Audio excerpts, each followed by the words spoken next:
सोचिए, कनाडा जो हमेशा से सबसे ज्यादा वेलकमिंग और बड़े इमिग्रेशन प्रोग्राम्स के लिए जाना जाता है, अब वही अपने इमिग्रेशन मॉडल में एक बड़ा बदलाव लेकर आ रहा है। पहले कनाडा का फोकस नंबर्स बढ़ाने पर था, यानी ज्यादा से ज्यादा लोगों को आने देना। लेकिन अब सरकार ने साफ कर दिया है कि आने वाले सालों में वो एक्सपेंशन नहीं बल्कि स्टेबलाइजेशन पर ध्यान देगी। इसका मतलब क्या है? इसका मतलब ये है कि अब कनाडा नए लोगों को एडमिट तो करेगा, लेकिन एक कंट्रोल और बैलेंस के साथ। तो आज की इस वीडियो में हम समझेंगे कि कनाडा का नया इमिग्रेशन लेवल्स प्लान 2026 से 28 तक कैसा होगा, हर साल कितने लोग परमानेंट रेजिडेंट बन पाएंगे, टेम्पररी वीजा यानी स्टूडेंट्स और वर्कर्स पर क्या असर पड़ेगा, इंडियन एप्लीकेंट्स को किन बातों का ध्यान रखना है और क्रिटिक्स इस पूरे प्लान को लेकर क्या कह रहे हैं। तो चलिए फिर जल्दी से वीडियो को शुरू कर देते हैं। हाय, मेरा नाम है वर्षा दुबे और आप मुझे देख रहे हैं एनबीटी टेक एड पर। तो देखिए, सबसे पहले तो बात कर लेते हैं मेन प्लान की। कनाडा ने साफ कहा है कि आने वाले 3 साल यानी कि 2026, 27 और 28 हर साल 3,80,000 नए परमानेंट रेजिडेंट्स को वेलकम किया जाएगा। ये नंबर नीदर बढ़ाया जाएगा और ना ही कम किया जाएगा, यानी लगभग 3 साल तक पीआर इनटेक स्टेबल रहेगा। ये डिसीजन इसलिए लिया गया है क्योंकि कनाडा में हाउसिंग, हेल्थ केयर और लेबर मार्केट पर बहुत प्रेशर पड़ गया है।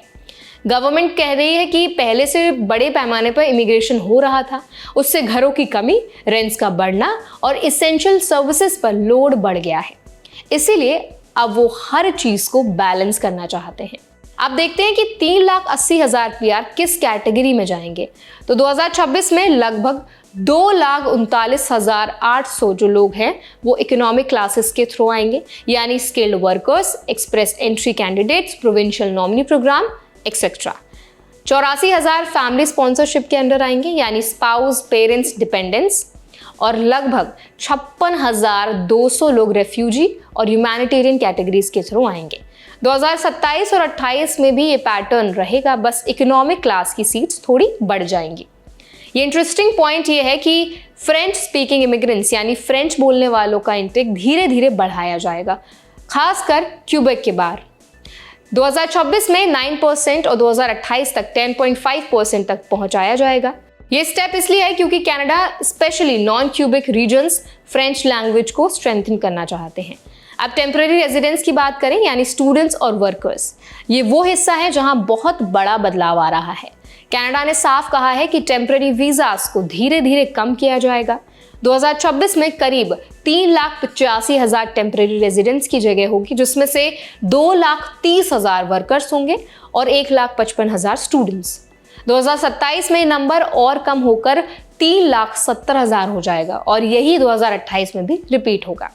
इसका मतलब यह है कि इंडियन स्टूडेंट्स और टेम्पररी जॉब सीकर्स को आने वाले सालों में कंपटीशन पहले से ज्यादा टफ होने वाला है उनके लिए। लेकिन यह भी एक पॉजिटिव पॉइंट है, जो लोग पहले से कनाडा में वर्क परमिट पर हैं और अच्छा काम कर रहे हैं, उनमें से हर साल लगभग 33,000 लोगों को पीआर में कन्वर्ट करने का मौका मिलेगा। यानी अगर आप ऑलरेडी वर्क कर रहे हैं, आपके पास पीआर के चांसेस काफी स्ट्रांग रहेंगे।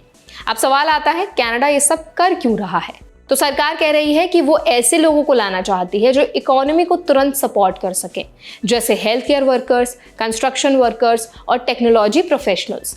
लेकिन साथ ही वो हाउसिंग और पब्लिक सर्विसेज पर भी प्रेशर नहीं बढ़ाना चाहते, इसीलिए बैलेंस बहुत ज़रूरी है। लेकिन क्रिटिक्स क्या कह रहे हैं? कैनेडियन इमिग्रेशन लॉयर्स एसोसिएशन यानी CILA इस प्लान को मिस्ड अपॉर्चुनिटी फॉर रिफॉर्म कहा है उन्होंने।